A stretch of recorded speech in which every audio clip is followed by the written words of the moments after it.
আসসালামু আলাইকুম রহমতুল্লাহ। ওয়ালাইকুম আসসালাম রহমতুল্লাহি বারাকাতুহু। বিসমিল্লাহির রহমানির রহিম। আপনার নাম? উমর সিদ্দিকী। বাবার নাম? সিদ্দিক মোশাররফ হোসেন। একটু ভালো সিদ- করে বলবেন। সিদ্দিক মোশাররফ হোসেন। মায়ের নাম? মর্জিনা সিদ্দিকী। আপনার গ্রামের বাড়িটা? আমার গ্রামের বাড়ি নিশ্চিন্দপুর, মাগুরা। সরি, নিশ্চিন্দপুর। নিশ্চিন্তপুর। জি। কোন থানা? মাগুরা সদর। আপনার এখন কি করেন? আমি এমবিবিএস স্টুডেন্ট ছিলাম চতুর্থ বর্ষে, গাজীপুর সিটি মেডিকেল কলেজ। 2019 সালে আমি একটা রোড অ্যাক্সিডেন্ট করি। সৃষ্টিকর্তা দেওয়া সব কিছুই আমাদের কাছে ছিল, আল্লাহর রহমত। অ্যাক্সিডেন্টের পর আমি 9টা সার্জারি করি।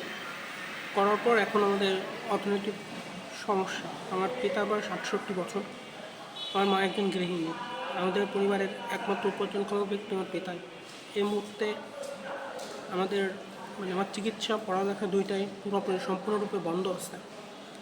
আর এই স্বৈরাচারের আন্দোলনের সময় 4 আগস্ট মাগুরাতে যেই হয়, ওইখানে আমার পায়ে আবার আঘাত পায়। আঘাত পাওয়ার পর আমার ব্রুটালি ইঞ্জুরি হয়ে গেছে পায়ে। আপনার যখন এই আন্দোলনে 4 আগস্টে আপনি এখানে উপস্থিত হন, জি। এই সময় কিভাবে আপনার এটা হয়? মানে ওইখানে তো অনেক সময় ধাওয়া পাল্টা দেওয়া হয়। সৃষ্টিকর্তা তোমাকে সেই ক্ষমতাটা কেড়ে নিছে, অন্যান্যদের মতন দৌড়ানো। মানে আমি ওইভাবে পারি নাই। তখন ওরা একটা রডের মতো কিছু একটা ছিল, আমি ওটা করতে পারি নাই। বাড়ির বাবা বা পড়ে যাওয়ার পর ওটা দিয়ে বাড়ি যাই। আমার টিবিয়াটা সম্পূর্ণরূপে ক্ষতিগ্রস্ত হয়ে গেছে।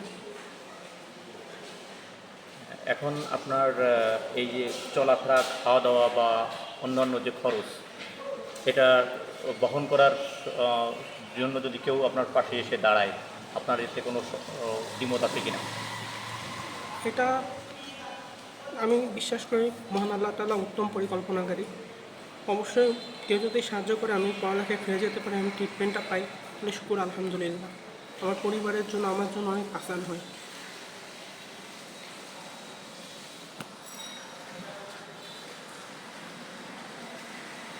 আপনার বিকাশ নাম্বারটা সুন্দর করে একটু স্পষ্ট করে বলুন। 01719879740। আরেকবার বলেন। 01719879740।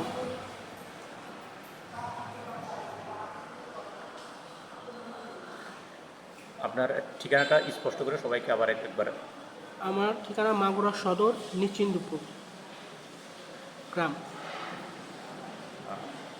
আপনাকে যদি কেউ সরাসরি সহযোগিতা করে আপনার এই নাম্বারে, তাহলে তো কোনো সমস্যা আছে বলে মনে করেন কি আপনি? না, কোনো সমস্যা নেই।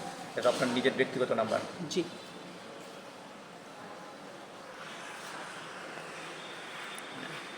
ঠিক আছে ভাই, আসসালামু আলাইকুম আসসালামু রহমতুল্লাহ। আলাইকুম রহমতুল্লাহি ওয়া বারাকাতুহু। সবাই আমার জন্য দোয়া করবেন যেন মহান আল্লাহ তাআলা আমাকে শেফা দান করেন, এবং আপনার আমি যেন দিনের পথে থাকতে পারি। আপনারা আমাকে দোয়া করবেন, আল্লাহ তাআলা যেন আমাকে দিনের পথে কবুল করে নেন, আমি যেন ইমানের সহিত মৃত্যুবরণ করতে পারি। আসসালামু আলাইকুম।